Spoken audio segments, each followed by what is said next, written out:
Instrucción general del misal romano. Capítulos 1, 2 y 3.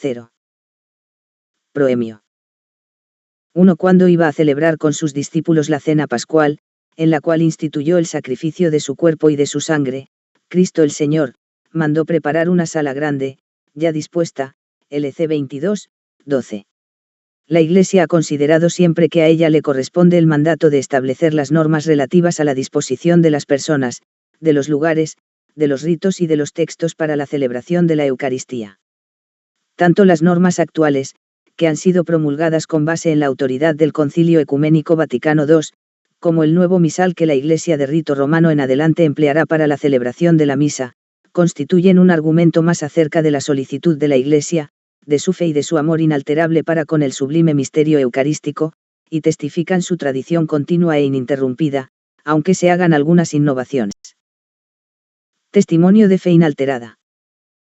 2. La naturaleza sacrificial de la misa afirmada solemnemente por el Concilio Tridentino, en armonía con la tradición universal de la Iglesia, ha sido expresada nuevamente por el Concilio Vaticano II, al pronunciar estas significativas palabras acerca de la misa.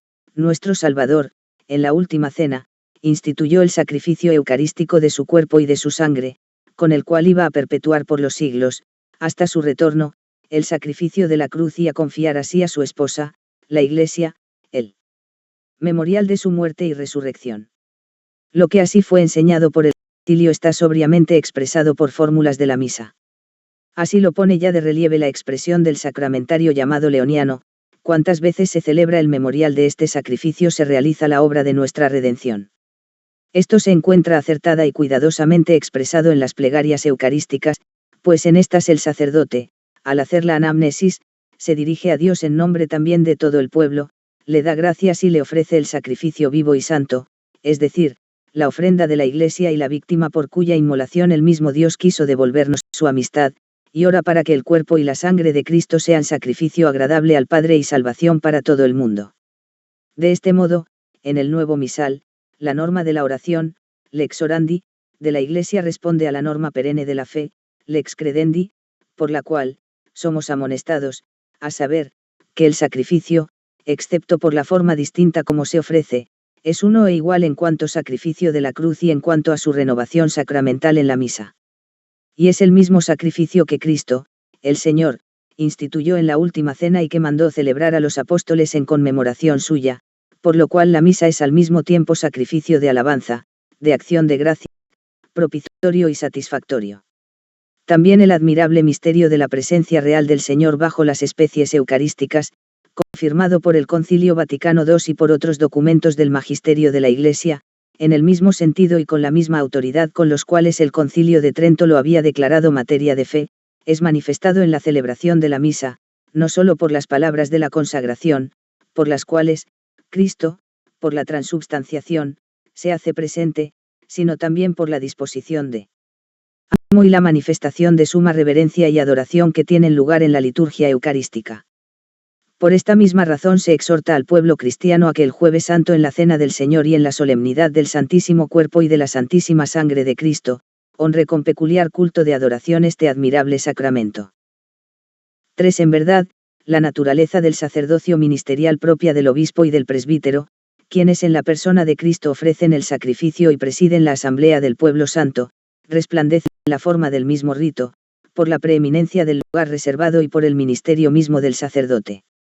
Más aún, el contenido de este ministerio está expresado y es explicado clara y ampliamente por la acción de gracias de la misa crismal del Jueves Santo, día en que se conmemora la institución del sacerdocio. En ese prefacio se explica la transmisión de la potestad sacerdotal llevada a cabo por la imposición de las manos, y se menciona la misma potestad, refiriéndola a los ministerios ordenados, como continuación de la potestad de Cristo, sumo pontífice del Nuevo Testamento. 4. Pero, en la naturaleza del sacerdocio ministerial se manifiesta otra realidad de gran importancia, a saber, el sacerdocio real de los fieles, cuyo sacrificio espiritual es consumado por el ministerio del obispo y de los presbíteros en unión con el sacrificio de Cristo, único mediador. En efecto, la celebración de la Eucaristía es acción de la Iglesia universal, y en ella cada uno hará todo y solo lo que le pertenece conforme al grado que tiene en el pueblo de Dios. De aquí la necesidad de prestar particular atención a determinados aspectos de la celebración, a los cuales, algunas veces, en el decurso de los siglos se prestó menos cuidado. Porque este pueblo es el pueblo de Dios, adquirido por la sangre de Cristo, congregado por el Señor, alimentado con su palabra, pueblo llamado a elevar a Dios las peticiones de toda la familia humana, pueblo que, en Cristo, da gracia del misterio de la salvación ofreciendo su sacrificio, pueblo que por la comunión del cuerpo y de la sangre de Cristo se consolida en la unidad. Este pueblo, aunque es santo por su origen, sin embargo, crece continuamente en santidad por su participación consciente, activa y fructuosa en el misterio eucarístico. Manifestación de una tradición ininterrumpida.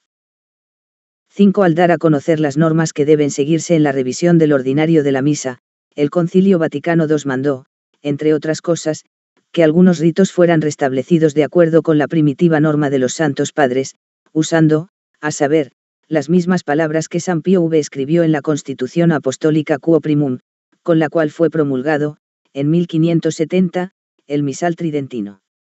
Ciertamente, por esta misma conformidad de las palabras, se puede señalar por qué razón ambos misales romanos, aunque entre ellos medie una distancia de 4 siglos, recogen una misma e idéntica tradición. Pero si se examinan los elementos internos de esta tradición, se entiende cuán acertada y felizmente el primero es completado por el segundo. 6. En los momentos difíciles, en los que ciertamente se ponía en crisis la fe católica acerca de la naturaleza sacrificial de la misa, acerca del sacerdocio ministerial y de la presencia real y permanente de Cristo bajo las especies eucarísticas, San Pío V se vio obligado ante todo a salvaguardar la tradición más reciente, atacada sin verdadera razón y, por este motivo, solo se introdujeron cambios mínimos en el rito sagrado. Ciertamente, el misal del año 1570 se diferencia apenas muy poco del primero de todos, misal que apareció impreso en 1474, el cual, a su vez, reproduce fielmente el misal de la época de Inocencio III. Se dio el caso, además, que los códices de la Biblioteca Vaticana sirvieron para corregir algunas expresiones, pero esta investigación de antiguos y probados autores se redujo a los comentarios litúrgicos de la Edad Media. 7. Hoy, en cambio, aquella norma de los Santos Padres, que seguían los correctores del misal de San Pío V, fue enriquecida con innumerables escritos de eruditos. Al Sacramentario Gregoriano, editado por primera vez en 1571, siguieron los antiguos sacramentarios romanos y ambrosianos, repetidas veces editados con sentido crítico, así como los antiguos libros litúrgicos de España y de las Galias, que han aportado muchísimas oraciones de gran belleza espiritual, ignoradas anteriormente. 8. Hoy, tras el hallazgo de tantos documentos litúrgicos, se conocen mejor las tradiciones de los primeros siglos, anteriores a la constitución de los ritos de Oriente y de Occidente. Además, con el progreso de los estudios de los Santos Padres, la teología del misterio eucarístico ha recibido nueva luz por la doctrina de los más eminentes padres de la antigüedad cristiana como San Ireneo, San Ambrosio, San Cirilo de Jerusalén, San Juan Crisóstomo. 9. Por eso, la norma de los Santos Padres pide, no solo que se conserven aquellas cosas que nuestros inmediatos predecesores nos transmitieron, sino que también se abarque y se estudie profundamente todo el pasado de la Iglesia y todas las formas de expresión con las que la fe única se ha manifestado en contextos humanos y culturales tan diferentes entre sí, como pueden ser los correspondientes a las regiones semitas, griegas y latinas. Esta perspectiva más amplia, nos permite ver cómo el Espíritu Santo suscita en el pueblo de Dios una maravillosa fidelidad en la conservación inmutable del depósito de la fe, aunque haya tanta variedad de ritos y oraciones. Acomodación al nuevo estado de cosas. 10. El nuevo misal, entonces, mientras testifica la ley de la oración de la Iglesia romana y protege el depósito de la fe transmitido por los últimos concilios, supone a su vez, un paso importantísimo en la tradición litúrgica. Pues cuando los padres del Concilio Vaticano II reiteraron las aseveraciones dogmáticas del Concilio Tridentino, hablaron en una época muy distinta, y por esta razón pudieron aportar sugerencias y orientaciones pastorales totalmente imprevisibles hace 4 siglos. 11. El Concilio Tridentino ya había reconocido el gran valor catequético contenido en la celebración de la misa, pero no le fue posible deducir todas las consecuencias prácticas. De hecho, muchos solicitaban que se permitiera el uso de la lengua vernácula en la celebración del sacrificio eucarístico. Pero el concilio, teniendo en cuenta las circunstancias que se daban en aquellos momentos, juzgó que era su deber inculcar nuevamente la doctrina tradicional de la Iglesia, según la cual el sacrificio eucarístico es, ante todo, acción de Cristo mismo, del cual, por tanto, no se ve afectada su eficacia propia por el modo como de él participan los fieles.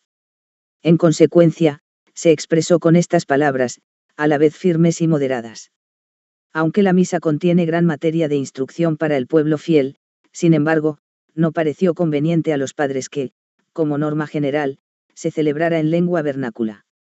Y declaró que debía ser condenado quien juzgara que debe reprobarse el rito de la Iglesia romana por el que se pronuncia en voz baja la parte del canon y las palabras de la consagración, o que la misa deba ser celebrada solo en lengua vulgar. Sin embargo, si por una parte prohibió el uso de la lengua vernácula en la misa, por otra parte, mandaba que los pastores de almas lo suplieran con una conveniente catequesis, para que las ovejas de Cristo no padezcan hambre. El Santo Sínodo manda a los pastores y a cuantos tienen cura de almas que frecuentemente en la celebración de la misa, por sí mismos, o por medio de otros, expliquen algo de lo que se lee en la misa, y que, por lo demás, expliquen algún misterio de este santísimo sacrificio, principalmente en los domingos y en los días festivos. 12. Por eso, el Concilio Vaticano II, congregado para adaptar la Iglesia a las necesidades de su oficio apostólico en estos tiempos, miró profundamente, como lo hizo el Concilio de Trento, el carácter didascálico y pastoral de la Sagrada Liturgia. Y aunque ningún católico niega la legitimidad y eficacia del sagrado rito celebrado en latín, también pudo conceder que, en no pocas ocasiones el empleo de la lengua y vernácula puede ser de gran utilidad para el pueblo, y autorizó su uso. El ardiente interés con que fue acogido en todas partes este decreto hizo que, bajo la dirección de los obispos y de la misma sede apostólica, se permitiera el uso de la lengua vernácula en todas las celebraciones con participación del pueblo, con lo cual se entiende más plenamente el misterio que se celebra. 13. Sin embargo, aunque el uso de la lengua vernácula en la Sagrada Liturgia es un instrumento de suma importancia para expresar más abiertamente la catequesis del misterio, contenida en la celebración, el Concilio Vaticano II advirtió también que debían ponerse en práctica algunas prescripciones del Tridentino no en todas partes acatadas, como la homilía los domingos y los días festivos, y la posibilidad de intercalar moniciones dentro de los mismos ritos sagrados. Con mayor interés aún, el Concilio Vaticano II al recomendar especialmente que la participación más perfecta es aquella por la cual los fieles, después de la comunión del sacerdote, reciben el cuerpo del Señor, consagrado en la misma misa exhorta a llevar a la práctica otro deseo de los padres del Tridentino, a saber, que para participar más plenamente en la Eucaristía, no se contenten los fieles presentes con comulgar espiritualmente, sino que reciban sacramentalmente la comunión eucarística. Movido por el mismo espíritu e interés pastoral, el Concilio Vaticano II pudo examinar, con una nueva consideración, lo establecido por el Tridentino acerca de la comunión que se recibe bajo las dos especies. Puesto que hoy nadie pone en duda los principios doctrinales del valor pleno de la comunión en la que se recibe la Eucaristía bajo la única especie del pan, permitió algunas veces la comunión bajo las dos especies, cuando, de hecho, por la forma más clara del signo sacramental se ofrezca a los fieles una oportunidad especial para captar más profundamente el misterio en el que participan. 14. Movido por el mismo espíritu e interés pastoral, el Concilio Vaticano II pudo examinar, con una nueva consideración, lo establecido por el Tridentino acerca de la comunión que se recibe bajo las dos especies. Hoy nadie pone en duda los principios doctrinales del valor pleno de la comunión en la que se recibe la Eucaristía bajo la única especie del pan, permitió algunas veces la comunión bajo las dos especies, cuando, de hecho, por la forma más clara del signo sacramental se ofrezca a los fieles una oportunidad especial para captar más profundamente el misterio en el que participan. 15. De esta manera, la Iglesia, mientras permanece fiel a su misión de maestra de la verdad, custodiando lo antiguo, es decir, el depósito de la tradición, cumple también con su deber de examinar y emplear prudentemente lo nuevo, CFR. MT 13,52. Así, de manera más abierta, una parte del nuevo misal, ordena las oraciones de la Iglesia a las necesidades de nuestro tiempo, tales son, principalmente, las misas rituales y por diversas necesidades, en las que oportunamente se combinan lo tradicional y lo nuevo. Y así, mientras que algunas expresiones provenientes de la más antigua tradición de la Iglesia han permanecido intactas, como lo descubre el mismo misal romano, editado tantas veces, otras muchas han sido acomodadas a las actuales necesidades y circunstancias, otras, por el contrario, como las oraciones por la Iglesia, por los laicos, por la santificación del trabajo humano, por la comunidad de las naciones y por algunas necesidades propias de nuestro tiempo, han sido elaboradas íntegramente. Tomando los pensamientos y muchas veces hasta las mismas expresiones de los recientes documentos conciliares. Al usar textos de tan antiquísima tradición, valorando la nueva situación del mundo actual, pareció que no se hacía agravio a tan venerable tesoro si se cambiaban ciertas expresiones, con el fin de adaptarlas convenientemente al lenguaje teológico de nuestro tiempo y para que respondieran de verdad a la condición presente de la disciplina de la Iglesia. De aquí que algunas expresiones relativas al juicio y al uso de los bienes terrenos, fueron modificadas, y también algunas otras que se refieren a formas externas de penitencia, propias de la Iglesia de otras épocas. Es así, entonces, como las normas litúrgicas del Concilio de Trento han sido razonablemente completadas y perfeccionadas en varias partes por las normas del Vaticano II, que llevó a término los esfuerzos por acercar más a los fieles a la liturgia, esfuerzos realizados durante 4 siglos, y especialmente en los últimos tiempos, debido principalmente al interés que por la liturgia suscitaron San Pío X y sus sucesores. Capítulo I. Importancia y dignidad de la celebración eucarística. 16. La celebración de la misa, como acción de Cristo y del pueblo de Dios ordenado jerárquicamente, es el centro de toda la vida cristiana para la Iglesia, tanto universal, como local, y para cada uno de los fieles. Pues en ella se tiene la cumbre, tanto de la acción por la cual Dios, en Cristo, santifica al mundo, como la del culto que los hombres tributan al Padre, adorándolo por medio de Cristo, Hijo de Dios, en el Espíritu Santo. Además, en ella se renuevan en el transcurso del año los misterios de la redención, para que en cierto modo se nos hagan presentes. Las demás acciones sagradas y todas las obras de la vida cristiana están vinculadas con ella, de ella fluyen y a ella se ordenan. 17. Por esto, es de suma importancia que la celebración de la misa, o cena del Señor, se ordene de tal modo que los ministros y los fieles, que participan en ella según su condición, obtengan de ella con más plenitud los frutos, para conseguir los cuales Cristo nuestro Señor instituyó el sacrificio eucarístico de su cuerpo y de su sangre como memorial de su pasión y resurrección y lo confió a la Iglesia, su amada esposa. 18. Esto se podrá conseguir apropiadamente si, atendiendo a la naturaleza y a las circunstancias de cada asamblea litúrgica, toda la celebración se dispone de modo que lleve a la consciente, activa y plena participación de los fieles, es decir, de cuerpo y alma, ferviente en la fe, la esperanza y la caridad, que es la que la Iglesia desea ardientemente, la que exige la misma naturaleza de la celebración, y a la que el pueblo cristiano tiene el derecho y que constituye su deber, en virtud del bautismo. 19. Aunque en algunas ocasiones no se puede tener la presencia y la participación activa de los fieles, las cuales manifiestan más claramente la naturaleza eclesial de la acción sagrada, la celebración eucarística siempre está dotada de su eficacia y dignidad, ya que es un acto de Cristo y de la Iglesia, en el cual el sacerdote lleva a cabo su principal ministerio y obra siempre por la salvación del pueblo. A él, pues, se le recomienda que, en cuanto pueda, celebre cotidianamente el sacrificio eucarístico. 20. Puesto que la celebración de la Eucaristía, como toda la liturgia, se realiza por medio de signos sensibles, por los cuales se alimenta, se robustece y se expresa la fe, procúrese al máximo seleccionar y ordenar aquellas formas y elementos propuestos por la Iglesia que, teniendo en cuenta las circunstancias de personas y lugares, favorezcan mejor la participación activa y plena, y respondan más idóneamente al aprovechamiento espiritual de los fieles. 21. Así, pues, esta instrucción se propone dar, tanto los lineamientos generales con los cuales se ordene idóneamente la celebración de la Eucaristía, como exponer las normas para la disposición de cada forma de celebración. 22. Es de suma importancia la celebración de la Eucaristía en la Iglesia particular. Efectivamente, el obispo diocesano es el primer dispensador de los misterios de Dios en la Iglesia particular a él encomendada, es el moderador, el promotor y el custodio de la vida litúrgica. En las celebraciones que se realizan, presididas por él, pero principalmente en la celebración eucarística celebrada por él mismo y con la participación del presbiterio, de los diáconos y del pueblo, se manifiesta el misterio de la Iglesia. Por esto mismo, la celebración de las misas solemnes debe ser ejemplo para toda la diócesis.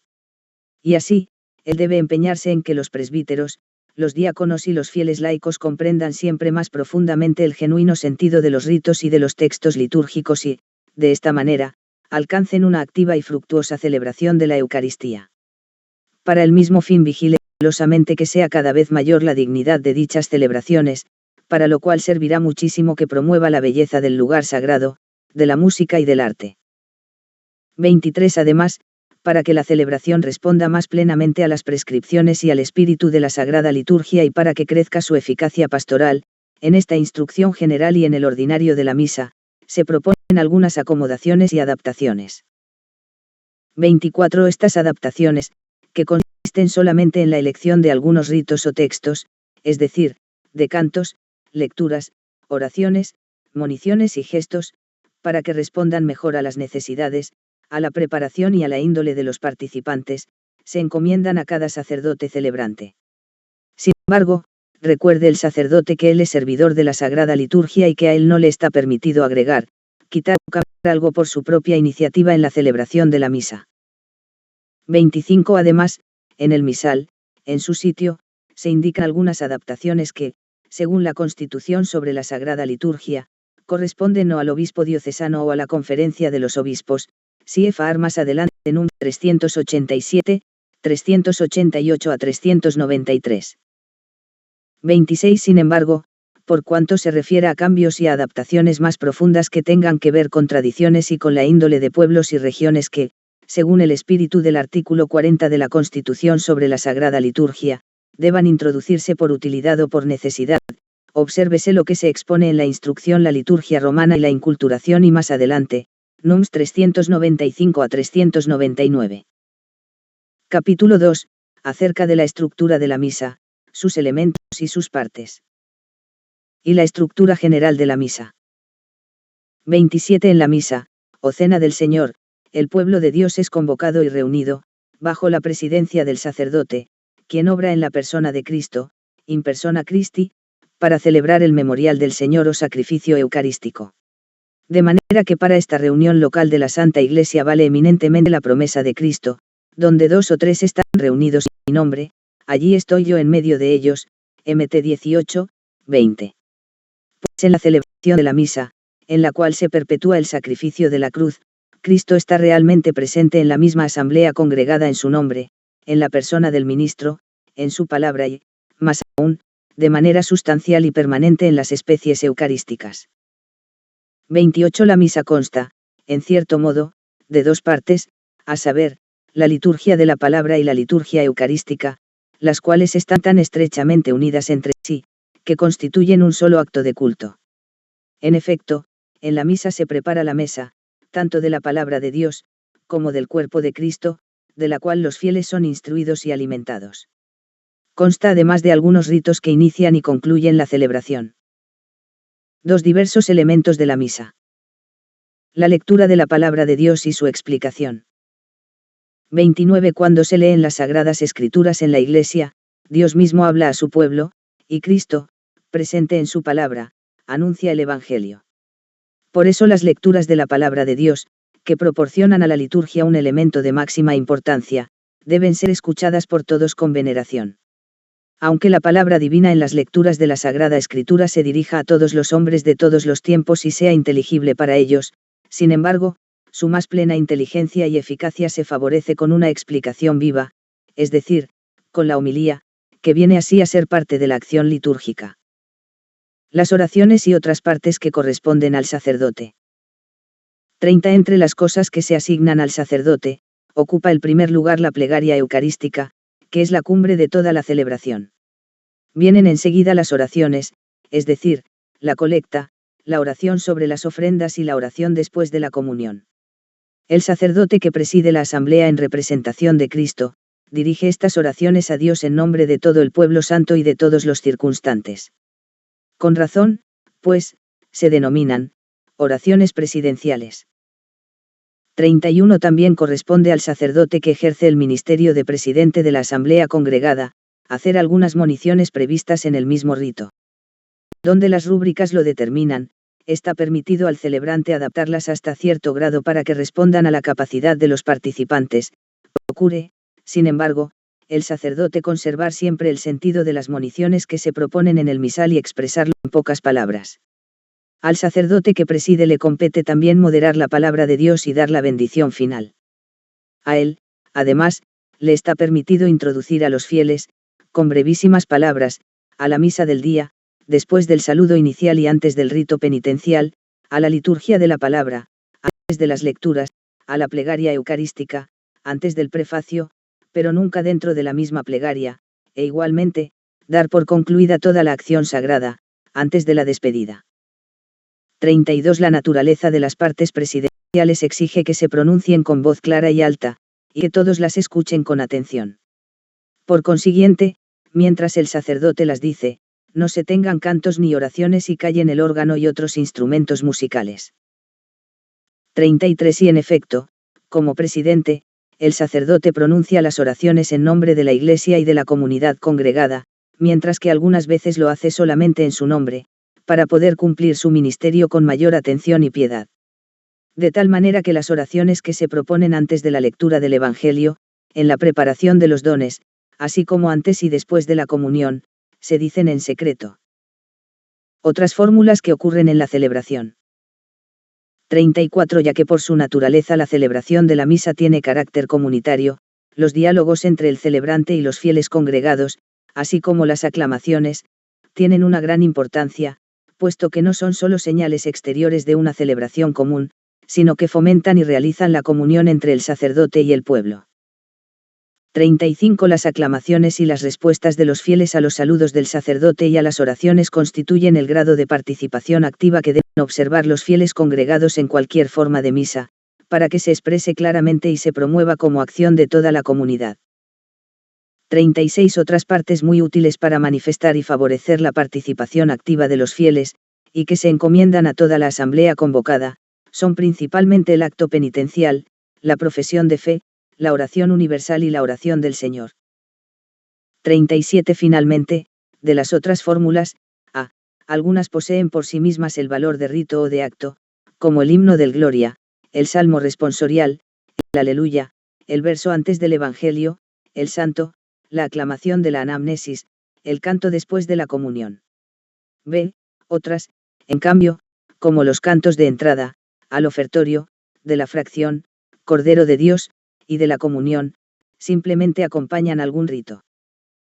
Las maneras de pronunciar los diversos textos. 38. En los textos que han de pronunciarse en voz alta y clara, sea por el sacerdote o por el diácono, o por el lector, o por todos, la voz debe responder a la índole del respectivo texto, según éste sea una lectura, oración, monición, aclamación o canto, como también a la forma de la celebración y de la solemnidad de la asamblea.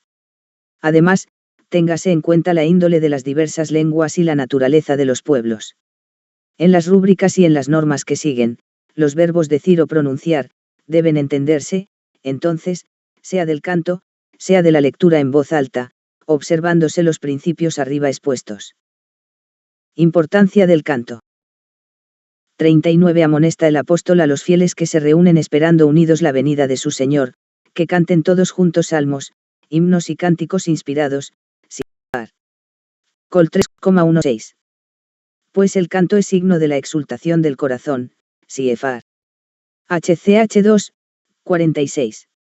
De ahí que San Agustín dice con razón, cantar es propio del que ama, mientras que ya de tiempos muy antiguos viene el proverbio, quien canta bien, ora dos veces.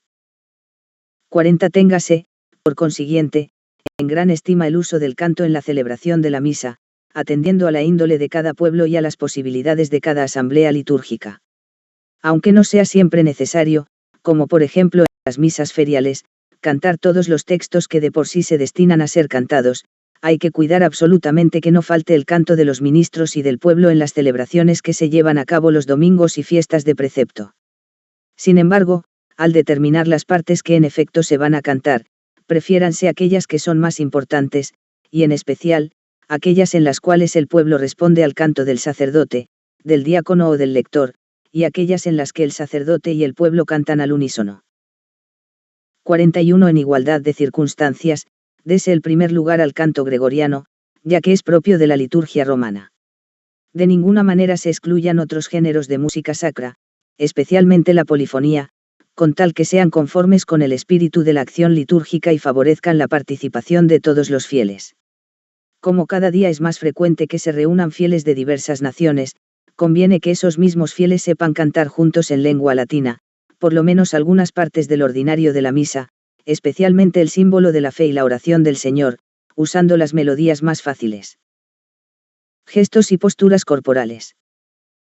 42. Los gestos y posturas corporales, tanto del sacerdote, del diácono y de los ministros, como del pueblo, deben tender a que toda la celebración resplandezca por el noble decoro y por la sencillez, a que se comprenda el significado verdadero y pleno de cada una de sus diversas partes y a que se favorezca la participación de todos. Así, pues, se tendrá que prestar atención a aquellas cosas que se establecen por esta instrucción general y por la praxis tradicional del rito romano, y a aquellas que contribuyan al bien común espiritual del pueblo de Dios, más que al deseo o a las inclinaciones privadas.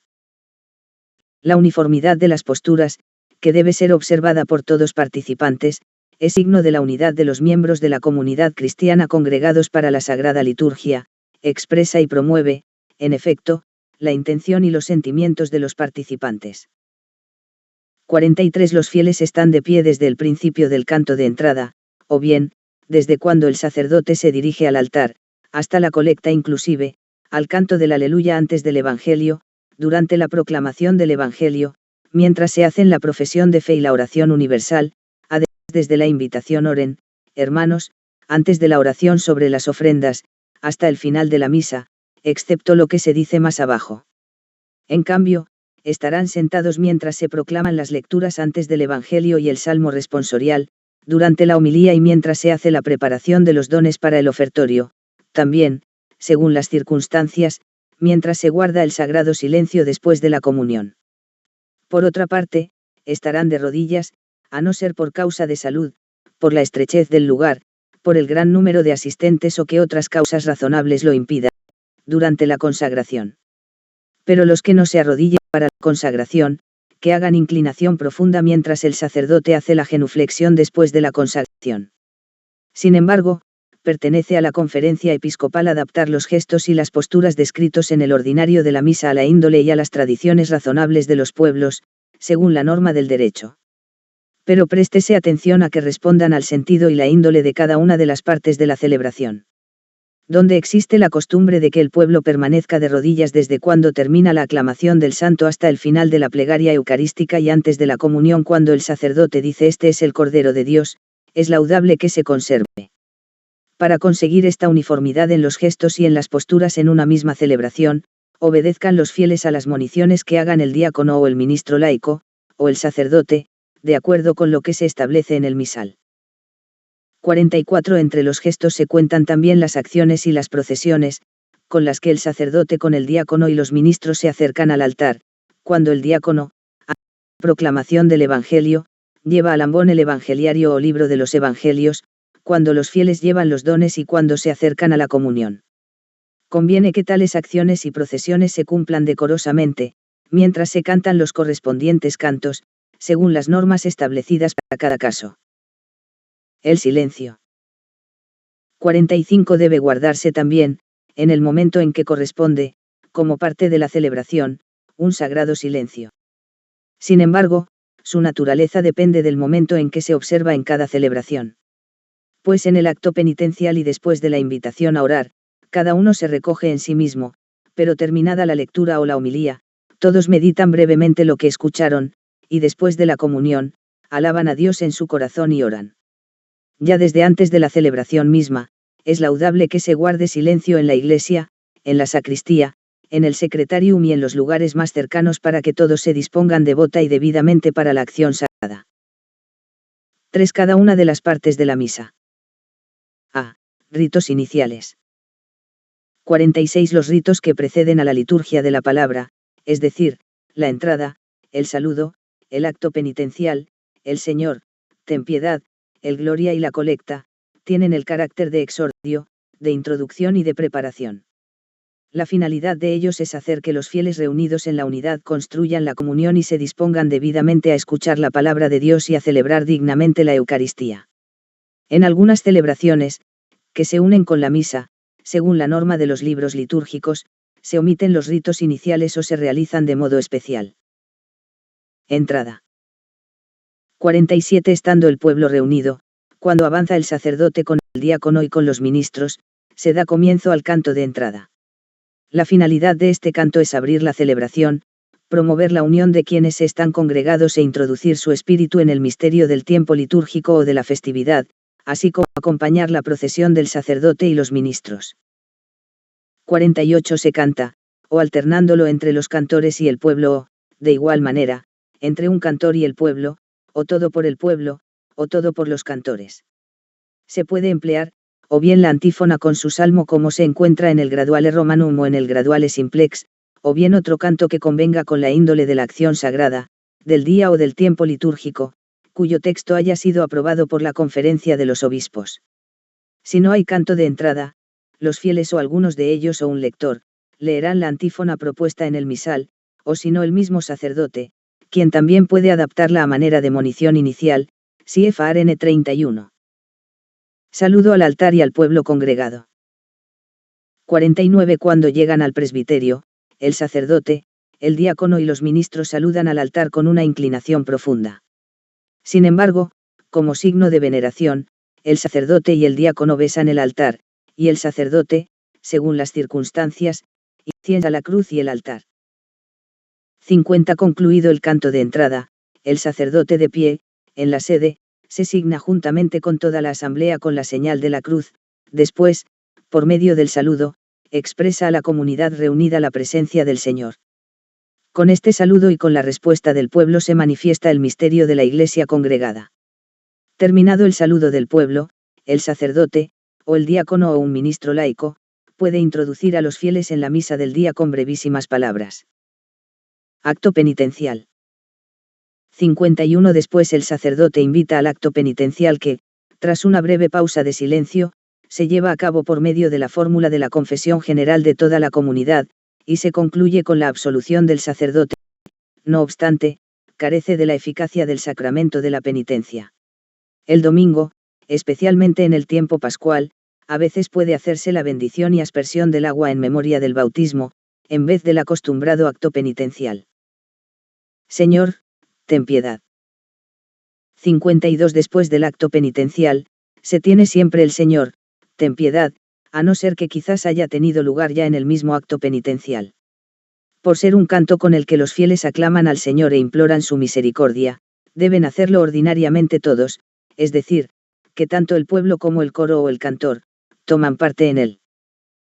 Cada aclamación de ordinario se repite 2 veces, pero no se excluyen más veces, teniendo en cuenta la índole de las diversas lenguas y también el arte musical o las circunstancias.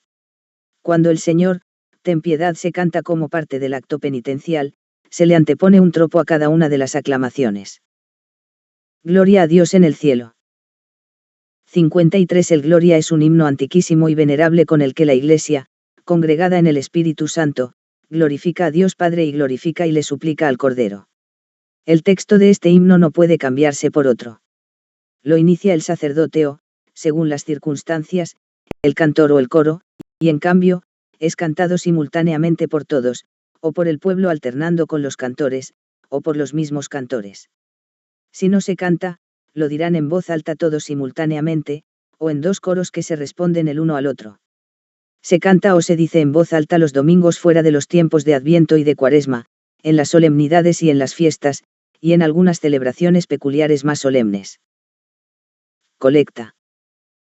54. Enseguida, el sacerdote invita al pueblo a orar, y todos, juntamente con el sacerdote, guardan un momento de silencio para hacerse conscientes de que están en la presencia de Dios y puedan formular en su espíritu sus deseos. Entonces el sacerdote dice la oración que suele llamarse colecta y por la cual se expresa el carácter de la celebración. Por una antigua tradición de la Iglesia, la oración colecta ordinariamente se dirige a Dios Padre, por Cristo en el Espíritu Santo y termina con la conclusión trinitaria, es decir, con la más larga. De este modo, si se dirige al Padre, por nuestro Señor Jesucristo, tu Hijo, que vive y reina contigo en la unidad del Espíritu Santo y es Dios por los siglos de los siglos. Sí se dirige al Padre, pero al final se menciona al Hijo, Él, que vive y reina contigo en la unidad del Espíritu Santo y es Dios por los siglos de los siglos. Sí se dirige al Hijo, tú que vives y reinas con el Padre en la unidad del Espíritu Santo y eres Dios por los siglos de los siglos. El pueblo uniéndose a la súplica, con la aclamación amén la hace suya la oración. En la misa siempre se dice una sola colecta. B. Liturgia de la palabra. 55. La parte principal de la liturgia de la palabra la constituyen las lecturas tomadas de la Sagrada Escritura, junto con los cánticos que se intercalan entre ellas, y la homilía, la profesión de fe y la oración universal u oración de los fieles, la desarrollan y la concluyen. Pues en las lecturas, que la homilía explica, Dios habla a su pueblo, le desvela los misterios de la redención y de la salvación, y le ofrece alimento espiritual, en fin, Cristo mismo, por su palabra, se hace presente en medio de los fieles. El pueblo hace suya esta palabra divina por el silencio y por los cantos, se adhiere a ella por la profesión de fe, y nutrido por ella, expresa sus súplicas con la oración universal por las necesidades de toda la Iglesia y por la salvación de todo el mundo. Silencio. 56. La liturgia de la palabra se debe celebrar de tal manera que favorezca la meditación, por eso hay que evitar en todo caso cualquier forma de apresuramiento que impida el recogimiento. Además conviene que durante la misma haya breves momentos de silencio, acomodados a la asamblea unida, gracias a los cuales, con la ayuda del Espíritu Santo, se saboree la palabra de Dios en los corazones y, por la oración, se prepare la respuesta. Dichos momentos de silencio pueden observarse oportunamente, por ejemplo, antes de que se inicie la misma liturgia de la palabra, después de la primera lectura, de la segunda y, finalmente, una vez terminada la homilía. Lecturas bíblicas. 57. Por las lecturas se prepara para los fieles la mesa de la palabra de Dios y abren para ellos los tesoros de la Biblia.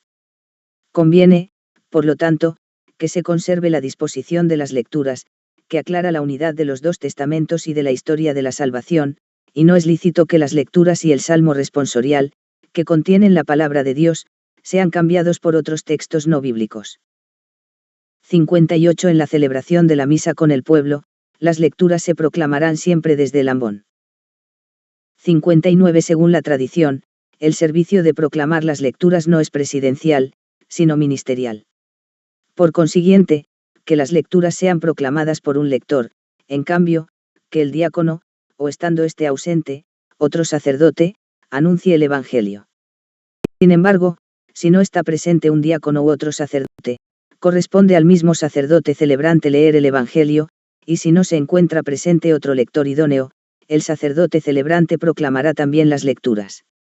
Después de cada lectura, el lector propone una aclamación, con cuya respuesta el pueblo congregado tributa honor a la palabra de Dios recibida con fe y con ánimo agradecido. 60. La lectura del Evangelio constituye la cumbre de la liturgia de la palabra. La liturgia misma enseña que debe tributársele suma veneración, cuando la distingue entre las otras lecturas con especial honor, sea por parte del ministro delegado para anunciarlo y por la bendición o la oración con que se prepara, sea por parte de los fieles, que con sus aclamaciones reconocen y profesan la presencia de Cristo que les habla, y escuchan de pie la lectura misma, sea por los mismos signos de veneración que se tributan al evangeliario. Salmo responsorial. 61. Después de la primera lectura, sigue el Salmo responsorial, que es parte integral de la liturgia de la palabra y en sí mismo tiene gran importancia litúrgica y pastoral, ya que favorece la meditación de la palabra de Dios. El Salmo responsorial debe corresponder a cada una de las lecturas y se toma habitualmente del leccionario. Conviene que el Salmo responsorial sea cantado, al menos la respuesta que pertenece al pueblo. Así pues, el salmista o el cantor del Salmo, desde el ambón o en otro sitio apropiado, proclama las estrofas del Salmo, mientras que toda la asamblea permanece sentada, escucha y, más aún, de ordinario participa por medio de la respuesta, a menos que el Salmo se proclame de modo directo, es decir, sin respuesta. Pero, para que el pueblo pueda unirse con mayor facilidad a la respuesta salmódica, se escogieron unos textos de respuesta y unos de los salmos, según los distintos tiempos del año o las diversas categorías de santos, que pueden emplearse en vez del texto correspondiente a la lectura, siempre que el salmo sea cantado. Si el salmo no puede cantarse, se proclama de la manera más apta para facilitar la meditación de la palabra de Dios. En vez del salmo asignado en el leccionario, puede también cantarse el responsorio gradual tomado del gradual romano, o el salmo responsorial o aleluyático tomado del gradual simple, tal como se presentan en esos libros. Aclamación antes de la lectura del Evangelio. 62. Después de la lectura, que precede inmediatamente al Evangelio, se canta el aleluya u otro canto determinado por las rúbricas, según lo pida el tiempo litúrgico. Esta aclamación constituye por sí misma un rito, o bien un acto, por el que la asamblea de los fieles acoge y saluda al Señor, quien le hablará en el Evangelio, y en la cual profesa su fe con el canto. Se canta estando todos de pie, iniciándolo los cantores o el cantor, y si fuere necesario, se repite, pero el versículo es cantado por los cantores o por un cantor. A. El aleluya se canta en todo tiempo, excepto durante la Cuaresma. Los versículos se toman del leccionario o del gradual. B. En tiempo de Cuaresma, en vez del aleluya, se canta el versículo antes del Evangelio que aparece en el leccionario. También puede cantarse otro salmo u otra selección, tracto, según se encuentra en el gradual. 63. Cuando hay solo una lectura antes del Evangelio. A. En el tiempo en que debe decirse aleluya, puede tomarse o el salmo aleluyático o el salmo y el aleluya con su versículo. B. En el tiempo en que no debe decirse aleluya, puede tomarse o el salmo y el versículo antes del Evangelio, o solamente el salmo. C. El aleluya o el versículo antes del Evangelio, si no se canta, puede omitirse. 64. La secuencia, que solo es obligatoria los días de Pascua y de Pentecostés, se canta antes del aleluya. Homilía. 65. La homilía es parte de la liturgia y es muy recomendada, pues es necesaria para alimentar la vida cristiana. Conviene que sea una explicación o de algún aspecto de las lecturas de la Sagrada Escritura, o de otro texto del ordinario, o del propio de la misa del día, teniendo en cuenta, sea el misterio que se celebra, sean las necesidades particulares de los oyentes. 66. La homilía la hará de ordinario el mismo sacerdote celebrante, o éste se la encomendará a un sacerdote concelebrante, o alguna vez, según las circunstancias, también a un diácono, pero nunca a un laico. En casos especiales, y por justa causa, la homilía puede hacerla también el obispo o el presbítero que esté presente en la celebración sin que pueda concelebrar. Los domingos y las fiestas del precepto debe tenerse la homilía en todas las misas que se celebran con asistencia del pueblo y no puede omitirse sin causa grave. Por otra parte, se recomienda tenerla todos días, especialmente en las ferias de Adviento, Cuaresma y durante el tiempo pascual, así como también en otras fiestas y ocasiones en que el pueblo acude numeroso a la iglesia. Conveniente que se guarde un breve espacio de silencio después de la homilía. Profesión de fe. 67. El símbolo o profesión de fe, se orienta a que todo el pueblo reunido responda a la palabra de Dios anunciada en las lecturas de la Sagrada Escritura y explicada por la homilía. Y para que sea proclamado como regla de fe, mediante una fórmula aprobada para el uso litúrgico, que recuerde, confiese y manifieste los grandes misterios de la fe, antes de comenzar su celebración en la Eucaristía. 68. El símbolo debe ser cantado o recitado por el sacerdote con el pueblo los domingos y en las solemnidades, puede también decirse en celebraciones especiales más solemnes. Si se canta, lo inicia el sacerdote, o según las circunstancias, el cantor o los cantores, pero será cantado o por todos juntamente, o por el pueblo alternando con los cantores. Si no se canta, será recitado por todos en conjunto o en dos coros que se alternan. Oración universal. 69. En la oración universal, u oración de los fieles, el pueblo responde en cierto modo a la palabra de Dios recibida en la fe, ejercitando el oficio de su sacerdocio bautismal, ofrece súplicas a Dios por la salvación de todos. Conviene que esta oración se haga de ordinario en las misas con participación del pueblo, de tal manera que se hagan súplicas por la Santa Iglesia, por los gobernantes, por los que sufren diversas necesidades y por todos los hombres y por la salvación de todo el mundo. 70. La serie de intenciones de ordinario será: A. Por las necesidades de la Iglesia. B. Por los que gobiernan y por la salvación del mundo. C. Por los que sufren por cualquier dificultad. D. Por la comunidad local. Sin embargo, en alguna celebración particular, como la confirmación, el matrimonio o las exequias, el orden de las intenciones puede tener en cuenta más expresamente la ocasión particular. 71 Pertenece al sacerdote celebrante dirigir las preces desde la sede. Él mismo las introduce con una breve monición, en la que invita a los fieles a orar, y la termina con la oración. Las intenciones que se proponen deben ser sobrias, compuestas con sabia libertad y con pocas palabras y expresar la súplica de toda la comunidad. Las propone el diácono, o un cantor, o un lector, o bien, uno de los fieles laicos desde el ambón o desde otro lugar conveniente. Por su parte, el pueblo, de pie, expresa su súplica, sea con una invocación común después de cada intención, sea orando en silencio. C. Liturgia eucarística. 72 En la última cena, Cristo instituyó el sacrificio y el banquete pascuales. Por estos misterios el sacrificio de la cruz se hace continuamente presente en la Iglesia, cuando el sacerdote, representando a Cristo Señor, realiza lo mismo que el Señor hizo y encomendó a sus discípulos que hicieran en memoria de él. Cristo, pues, tomó el pan y el cáliz, dio gracias, partió el pan, y los dio a sus discípulos, diciendo, tomad, comed, bebed, esto es mi cuerpo, este es el cáliz de mi sangre. Haced esto en conmemoración mía. Por eso, la Iglesia ha ordenado toda la celebración de la liturgia eucarística con estas partes que responden a las palabras y a las acciones de Cristo, a saber. 1. En la preparación de los dones se llevan al altar el pan y el vino con agua, es decir, los mismos elementos que Cristo tomó en sus manos. 2. En la plegaria eucarística se dan gracias a Dios por toda la obra de la salvación y las ofrendas se convierten en el cuerpo y en la sangre de Cristo. 3. Por la fracción del pan y por la comunión, los fieles, aunque sean muchos, reciben de un único pan el cuerpo, y de un único cáliz la sangre del Señor, del mismo modo como los apóstoles lo recibieron de las manos del mismo Cristo. Preparación de los dones. 73 Al comienzo de la liturgia eucarística se llevan al altar los dones que se convertirán en el cuerpo y en la sangre de Cristo.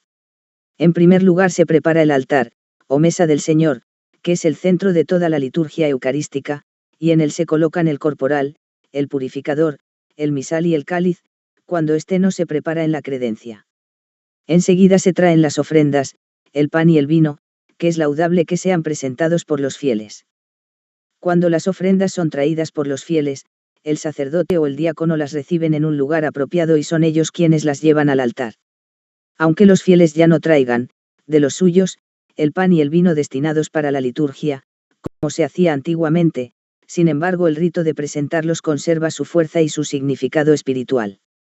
También pueden recibirse dinero u otros dones para los pobres o para la Iglesia, traídos por los fieles o recolectados en la Iglesia, los cuales se colocarán en el sitio apropiado, fuera de la mesa eucarística. 74 Acompaña a esta procesión en la que se llevan los dones, el canto del ofertorio, CFRN 37b, que se prolonga por lo menos hasta cuando los dones hayan sido depositados sobre el altar. Las normas sobre el modo de cantarlo son las mismas que para canto de entrada, CFRN 48. El canto se puede asociar siempre al rito para el ofertorio, aún sin la procesión con los dones. 75 El sacerdote coloca sobre el altar el pan y el vino acompañándolos con las fórmulas establecidas, el sacerdote puede incensar los dones colocados sobre el altar, y después la cruz y el altar mismo, para significar que la oblación de la Iglesia y su oración suben como incienso hasta la presencia de Dios. Después el sacerdote, por el sagrado ministerio, y el pueblo por razón de su dignidad bautismal, pueden ser censados por el diácono, o por otro ministro. 76 Enseguida, el sacerdote se lava las manos a un lado del altar, rito con el cual se expresa el deseo de purificación interior. Oración sobre las ofrendas. 77 Depositadas las ofrendas y concluidos los ritos que las acompañan, con la invitación a orar junto con el sacerdote, y con la oración sobre las ofrendas, se concluye la preparación de los dones y se prepara la plegaria eucarística. En la misa se dice una sola oración sobre las ofrendas, que se concluye con la conclusión más breve, es decir, por Jesucristo, nuestro Señor, y si al final de ella se hace mención del Hijo, Él, que vive y reina por los siglos de los siglos. El pueblo uniéndose a la súplica con la aclamación Amén, hace suya la oración. Plegaria eucarística. 78 En este momento comienza el centro y la cumbre de toda la celebración, esto es, la plegaria eucarística, que ciertamente es una oración de acción de gracias y de santificación. El sacerdote invita al pueblo a elevar los corazones hacia el Señor, en oración y en acción de gracias, y lo asocia a sí mismo en la oración que él dirige en nombre de toda la comunidad a Dios Padre, por Jesucristo, en el Espíritu Santo. El sentido de esta oración es que toda la asamblea de los fieles se una con Cristo en la confesión de las maravillas de Dios y en la ofrenda del sacrificio. La plegaria eucarística exige que todos la escuchen con reverencia y con silencio. 79. Los principales elementos de que consta la plegaria eucarística pueden distinguirse de esta manera. A. Acción de gracias, que se expresa especialmente en el prefacio, en la cual el sacerdote, en nombre de todo el pueblo santo, glorifica a Dios Padre y le da gracias por toda la obra de salvación o por algún aspecto particular de ella, de acuerdo con la índole del día, de la fiesta o del tiempo litúrgico. B. Aclamación, con la cual toda la asamblea, uniéndose a los coros celestiales, canta el santo. Esta aclamación, que es parte de la misma plegaria eucarística, es proclamada por todo el pueblo juntamente con el sacerdote. C. Epíclesis, con la cual la Iglesia, por medio de invocaciones especiales, implora la fuerza del Espíritu Santo para que los dones ofrecidos por los hombres sean consagrados, es decir, se conviertan en el cuerpo y en la sangre de Cristo, y para que la víctima inmaculada que se va a recibir en la comunión sirva para la salvación de quienes van a participar en ella. D. Narración de la institución y consagración, por las palabras y por las acciones de Cristo se lleva a cabo el sacrificio que el mismo Cristo instituyó en la última cena, cuando ofreció su cuerpo y su sangre bajo las especies de pan y vino, y los dio a los apóstoles para que comieran y bebieran, dejándoles el mandato de perpetuar el mismo misterio. E. Anamnesis, por la cual la Iglesia, al cumplir el mandato que recibió de Cristo por medio de los apóstoles, realiza el memorial del mismo Cristo, renovando principalmente su bienaventurada pasión, su gloriosa resurrección y su ascensión al cielo. F. Oblación, por la cual, en este mismo memorial, la Iglesia, principalmente la que se encuentra congregada aquí y ahora, ofrece al Padre en el Espíritu Santo la víctima inmaculada. La Iglesia, por su parte, pretende que los fieles, no solo ofrezcan la víctima inmaculada, sino que también aprendan a ofrecerse a sí mismos, y día a día se perfeccionen, por la mediación de Cristo, en la unidad con Dios y entre ellos, que finalmente, Dios sea todo en todos. G.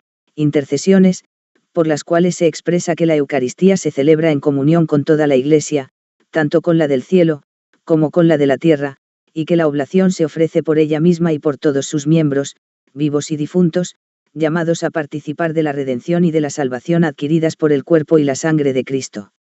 H. Doxología final, por la cual se expresa la glorificación de Dios, que es afirmada y concluida con la aclamación Amén del pueblo. Rito de la comunión. 80. Puesto que la celebración eucarística es el banquete pascual, conviene que, según el mandato del Señor, su cuerpo y su sangre sean recibidos como alimento espiritual por los fieles debidamente dispuestos. A esto tienden la fracción y los demás ritos preparatorios, con los que los fieles son conducidos inmediatamente a la comunión. Oración del Señor. 81. En la oración del Señor se pide el pan de cada día, que para los cristianos indica principalmente el pan eucarístico, y se implora la purificación de los pecados, de modo que, en realidad, las cosas santas se den a los santos. El sacerdote hace la invitación a la oración y todos los fieles, juntamente con el sacerdote, dicen la oración. El sacerdote solo añade el embolismo, que el pueblo concluye con la doxología. El embolismo que desarrolla la última petición de la oración del Señor pide con ardor, para toda la comunidad de los fieles, la liberación del poder del mal. La invitación, la oración misma, el embolismo y la doxología con la que el pueblo concluye lo anterior, se cantan o se dicen en voz alta. Rito de la paz. 82. Sigue el rito de la paz, con el que la Iglesia implora la paz y la unidad para sí misma y para toda la familia humana, y con el que los fieles expresan la comunión eclesial y la mutua caridad, antes de la comunión sacramental. En cuanto al signo mismo para dar la paz, establezca la conferencia de obispos el modo, según la idiosincrasia y las costumbres de los pueblos. Conviene, sin embargo, que cada uno exprese la paz sobriamente solo a los más cercanos a él. Fracción del pan. 83. El sacerdote parte el pan eucarístico, con la ayuda, si es del caso, del diácono o de un concelebrante. El gesto de la fracción del pan realizado por Cristo en la última cena, que en el tiempo apostólico designó a toda la acción eucarística, significa que los fieles siendo muchos, en la comunión de un solo pan de vida, que es Cristo muerto y resucitado para la salvación del mundo, forman un solo cuerpo. 1 Co 10, 17. La fracción comienza después de haberse dado la paz y se lleva a cabo con la debida reverencia, pero no se debe prolongar innecesariamente, ni se le considere de excesiva importancia. Este rito está reservado al sacerdote y al diácono. El sacerdote parte el pan e introduce una parte de la hostia en el cáliz para significar la unidad del cuerpo y de la sangre del Señor en la obra de la redención, a saber, del cuerpo de Cristo Jesús viviente y glorioso. La súplica Cordero de Dios se canta según la costumbre, bien sea por los cantores, o por el cantor seguido de la respuesta del pueblo el pueblo, o por lo menos se dice en voz alta. La invocación acompaña la fracción del pan, por lo que puede repetirse cuantas veces sea necesario hasta cuando haya terminado el rito. La última vez se concluye con las palabras de Inas la paz. Comunión. 84. El sacerdote se prepara para recibir fructuosamente el cuerpo y la sangre de Cristo con una oración en secreto. Los fieles hacen lo mismo orando en silencio. Después el sacerdote muestra a los fieles el pan eucarístico sobre la patena o sobre el cáliz y los invita al banquete de Cristo. Además, juntamente con los fieles, pronuncia un acto de humildad, usando las palabras evangélicas prescritas. 85. Es muy de desear que los fieles, como está obligado a hacerlo también el mismo sacerdote, reciban el cuerpo del Señor de las hostias consagradas en esa misma misa, y en los casos previstos, si FARN 283, participen del cáliz, para que aún por los signos aparezca mejor que la comunión es una participación en el sacrificio que entonces mismo se está celebrando. 86. Mientras el sacerdote toma el sacramento, se inicia el canto de comunión, que debe expresar, por la unión de las la unión espiritual de quienes comulgan, manifestar el gozo del corazón y esclarecer mejor la índole comunitaria de la procesión para recibir la Eucaristía. El canto se prolonga mientras se distribuye el sacramento a los fieles. Pero si se ha de tener un himno después de la comunión, el canto para la comunión debe ser terminado oportunamente. Téngase cuidado de que también los cantores puedan comulgar en el momento más conveniente. 87. Para canto de comunión puede emplearse la antífona del gradual romano, con su salmo o sin él, o la antífona con el salmo del graduale simplex, o algún otro canto adecuado aprobado por la conferencia de los obispos. Lo canta el coro solo, o el coro con el pueblo, o un cantor con el pueblo. Por otra parte, cuando no hay canto, se puede decir la antífona propuesta en el misal. La pueden decir los fieles, o solo algunos de ellos, o un lector, o en último caso el mismo sacerdote, después de haber comulgado, antes de distribuir la comunión a los fieles. 88. Terminada la distribución de la comunión, si resulta oportuno, el sacerdote y los fieles oran en silencio por algún intervalo de tiempo. Si se quiere, la asamblea entera también puede cantar un salmo u otro canto de alabanza o un himno. 89. Para terminar la súplica del pueblo de Dios y también para concluir todo el rito de la comunión, el sacerdote dice la oración después de la comunión, en la que se suplican los frutos del misterio celebrado. En la misa se dice una sola oración después de la comunión, que termina con conclusión breve, es decir, si se dirige al Padre, por Jesucristo, nuestro Señor. Si se dirige al Padre, pero al fin se menciona el Hijo, que vive y reina por siglos de los siglos. Si se dirige al Hijo, tú, que vives y reinas por los siglos de los siglos. El pueblo hace suya la oración con la aclamación, amén. D. Rito de conclusión. 90. Al rito de conclusión pertenecen a. Breves avisos, si fuere necesario. B. El saludo y la bendición del sacerdote, que en algunos días y ocasiones se enriquece y se expresa con la oración sobre el pueblo o con otra fórmula más solemne. C. La despedida del pueblo, por parte del diácono o del sacerdote, para que cada uno regrese a su bien obrar, alabando y bendiciendo a Dios. D. El beso del altar por parte del sacerdote y del diácono y después la inclinación profunda al altar de parte del sacerdote, del diácono y de los demás ministros. Capítulo 3. Oficios y ministerios en la celebración de la misa. 91. La celebración eucarística es acción de Cristo y de la Iglesia, es decir, del pueblo santo congregado y ordenado bajo la autoridad del obispo. Por esto, pertenece a todo el cuerpo de la Iglesia, lo manifiesta y lo implica, pero a cada uno de los miembros de este cuerpo recibe un influjo diverso según la diversidad de órdenes, ministerios y participación actual. De este modo el pueblo cristiano, linaje escogido, sacerdocio real, nación santa, pueblo adquirido, manifiesta su ordenación coherente y jerárquica. Que todos, por lo tanto, sean ministros ordenados o fieles laicos, al desempeñar su ministerio u oficio, hagan todo y solo aquello que les corresponde. Y oficios del orden sagrado. 92. Toda celebración legítima de la Eucaristía es dirigida por el obispo, ya sea por su propio ministerio, ya por ministerio de los presbíteros, sus colaboradores. Cuando el obispo está presente en una misa para la que se ha congregado el pueblo, conviene sobremanera que sea él quien celebre la Eucaristía y que los presbíteros, como concelebrantes, se le asocien en la acción sagrada. Y esto se hace, no para aumentar la solemnidad exterior del rito, sino para significar con más vivo resplandor el misterio de la Iglesia, que es sacramento de unidad. Pero si el obispo no celebra la Eucaristía, sino que encomienda a otro para que lo haga, entonces es conveniente que sea él mismo quien, revestido de estola y capa pluvial sobre el alba, con la cruz pectoral, presida la liturgia de la palabra y al final de la misa imparta la bendición. 93. En virtud de la potestad sagrada del orden, también el presbítero, quien en la Iglesia puede ofrecer eficazmente el sacrificio in persona Christi, preside al pueblo fiel aquí y ahora congregado, dirige su acción, le proclama el mensaje de la salvación, asocia al pueblo en la ofrenda del sacrificio a Dios Padre por Cristo en el Espíritu Santo, da a sus hermanos el pan de la vida eterna y participa del mismo con ellos. Por consiguiente, cuando celebra la Eucaristía, debe servir a Dios y al pueblo con dignidad y humildad, y en el modo de comportarse y de proclamar las divinas palabras, dar a conocer a los fieles la presencia viva de Cristo. 94. Después del presbítero, el diácono, en virtud de la sagrada ordenación recibida, ocupa el primer lugar entre los que ejercen su ministerio en la celebración eucarística. En efecto, ya desde la primitiva era de los apóstoles, el orden sagrado del diaconado fue tenido en gran honor en la Iglesia.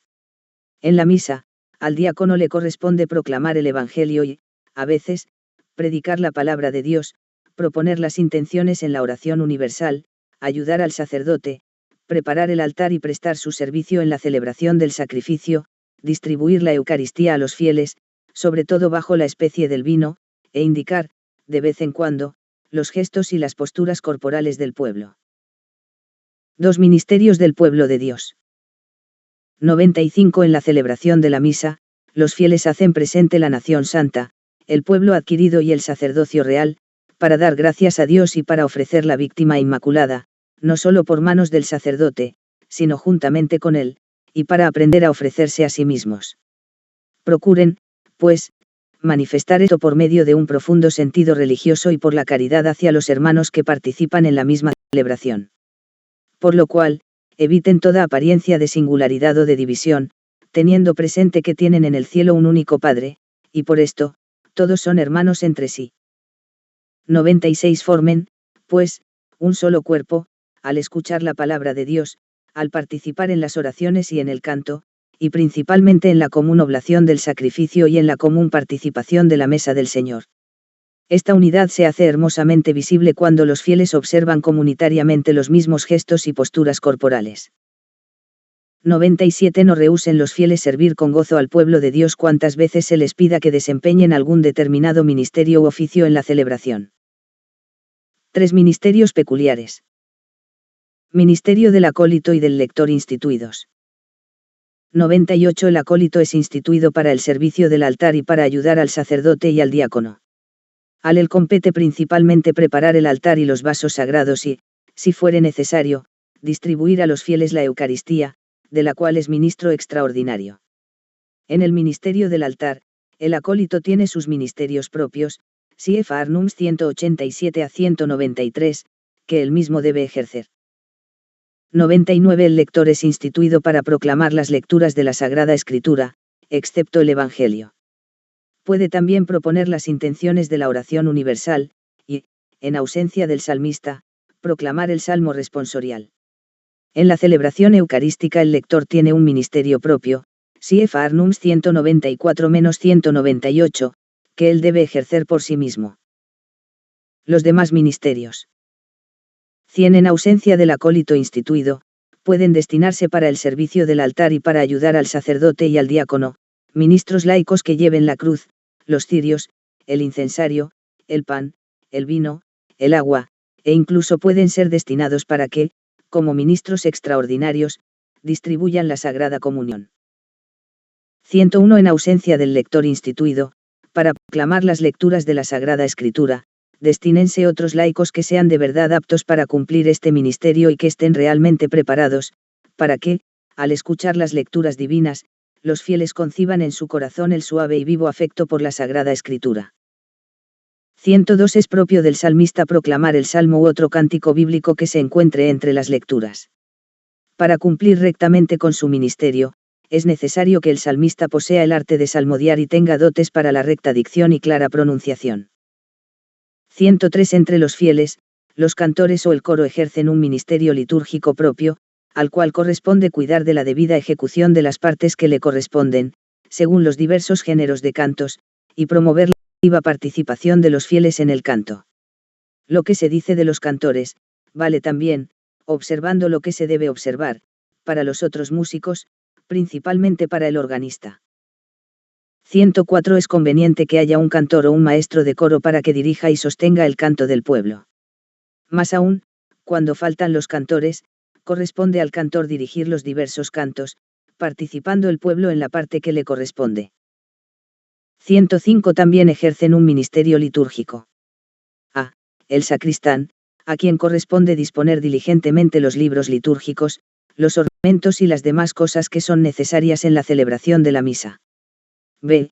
El comentarista, a quien corresponde, según las circunstancias, proponer a los fieles breves explicaciones y municiones para introducirlos en la celebración y para disponerlos a entenderla mejor.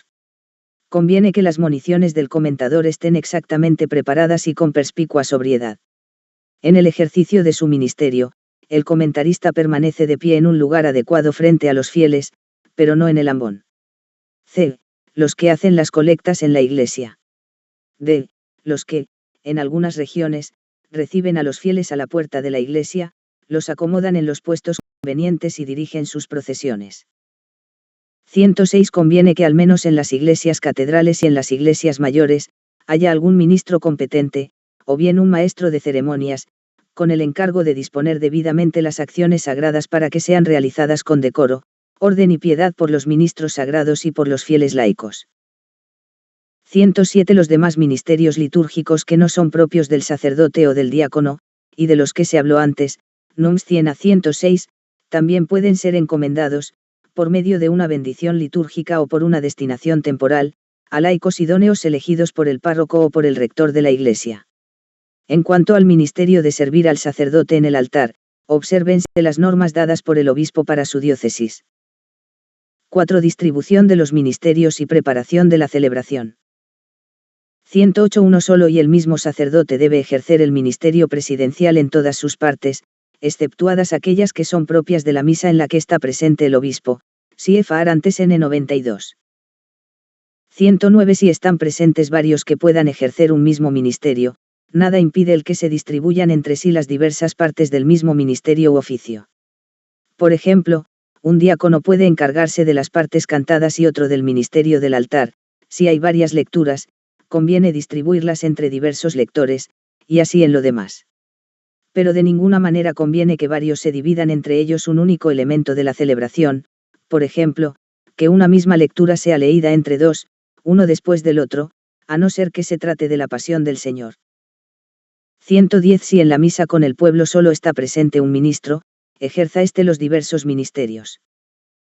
111 La efectiva preparación de cada celebración litúrgica hágase con ánimo concorde y diligente, según el misal y los otros libros litúrgicos, entre todos aquellos a quienes les atañe, sea en lo relativo al rito, sea en lo relativo a la pastoral y a la música, bajo la dirección del rector de la iglesia, y oídos también los fieles en lo que a ellos directamente se refiere. De todas maneras, el sacerdote que preside la celebración siempre tiene el derecho de disponer aquellas cosas que a él mismo le incumben.